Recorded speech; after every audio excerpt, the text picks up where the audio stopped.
We begin our Wine Star series with an Italian colossus, Angelo Gaja.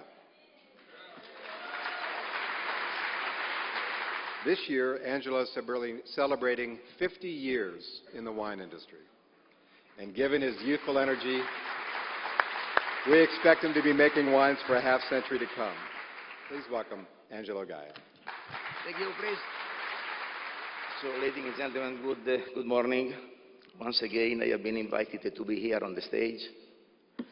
And it seems that you are interested to listen what I will be telling to you. I was in a trouble to what to tell to you, because there was an article on Wine Spectator, October 31st, and Frank Mitch covered all what you can imagine about Gaja. So I'm totally spoiled. I don't know what I have to say here. You know, the wine that will be poured, there will be Spares 99. But I don't like to talk about wine. I had many times I heard this question: what's the best wine you have ever tasted or you have ever drank? And this is it seems to me a silly question. It doesn't exist. But I have in mind a story that I heard 40 years ago, and I like to tell you. I was a good friend of an Italian wine writer. The name of the wine writer was Gino Veronelli, that we were used to calling Gino.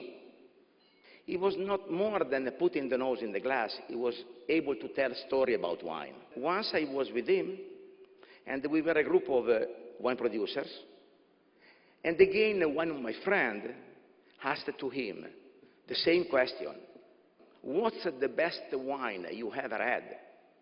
And he told this story. He told that he was being invited to go to Portugal to visit port wineries. And this happened in the month of July. He went there, and there were 4 visits organized for him in the day. And he started in the early morning. And it was easy. He went to the vineyards, and after moved to the court, staying there and starting talking about wine and so on, and after entered the cellar. And he tasting port, and he was used not spitting a lot, but the port was going down easily, beautifully. And after the visit, he came back to the car, an old Renault R4, that this was the car that many wineries had. But the car was already like a oven. The day was hot, the sun was beating, and he moved to another winery. And he was already a little bit tired when he joined there. He went there, and again he started in the vineyards. And after he could find a refuge in the cellar, entered the cellar, tasted again some port. Beautiful, fantastic. So after the 3rd visit, he was totally exhausted. He was unable to do a 4th visit. So he asked the producers to accompany him back to the hotel. That he was unable. There was the plan, the program was even in having a dinner. This was probably 4 or 5 o'clock. So he had the chance, he was very happy to be accompanied back to the hotel. The hotel was not a super hotel, but there was an equipment that was supposed for a conditioning system. At the time, the equipment was often existing in the European hotel, never working. But he was lucky. And he switched on, and he started working. It's not perfectly, not bad. He had a shower. He stayed and after he stayed on the bed. And after 3 hours, 2 hours and a half, 3 hours, he was completely regenerated. And around 9:30 p.m., some of the wine producers went to the hotel. The car was not more like an oven. The outside was becoming a little bit fresh air. And they started going up on the hills. And the sky was beautiful, full of stars. And they went up, and finally they arrived at the top of the hill. And there they stopped there, and they saw that there was a wall covered with flower with a small door. And at the door, there was a beautiful lady with dark hair and welcoming him. She was waiting for him. He understood perfectly that there were waiting for him, that he was the king of the evening, the most important people. So he entered the small door. He had some steps up, and he entered in a terrace, again beautiful, very well prepared, with the tables not too close, and again a balcony full of flowers. He went to the balcony and he looked down, and there was at the end of the valley, there was the Douro river flowing, and he watched there, and the moon was reflecting there, and the stars were there that he could catch. It was magic this evening. He seated, and it was very nice company, and they started talking, not more about wine, but it was fantastic. And the lady with the black hair, time to time, started to approach the table and to offer him something to eat. And finally, she arrived with wine. But he was talking so with the guest at the table that he was unable to see the wine that the lady was pouring. When he had the wine in the glass, he smelled the wine. And after he tasted the wine, what a fantastic wine. Never he had before a wine like that. It was an incredible wine. And he started watching at the lady to cross her eyes, to ask her, what wine is that?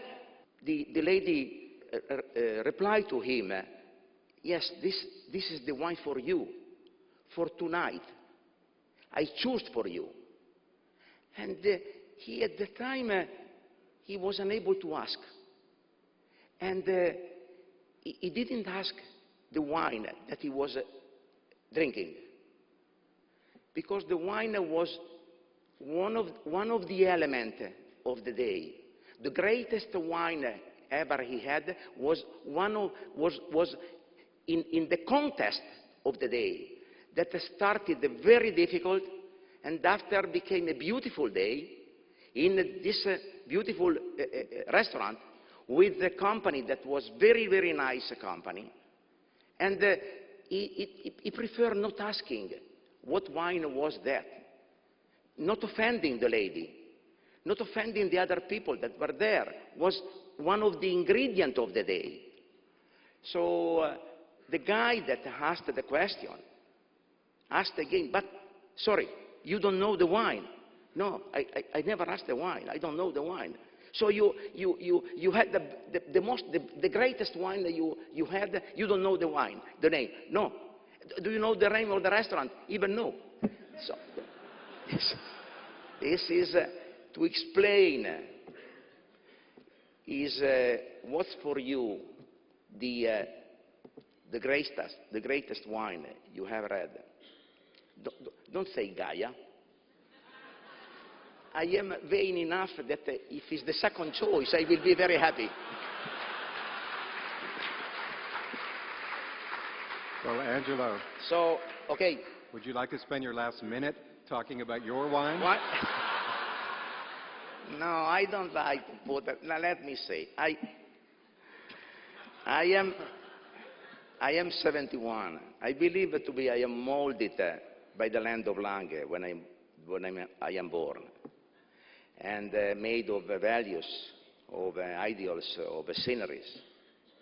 I believe to be an artisan.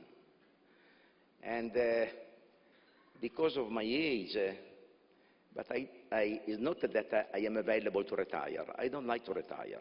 I would like continuing doing the work that I do.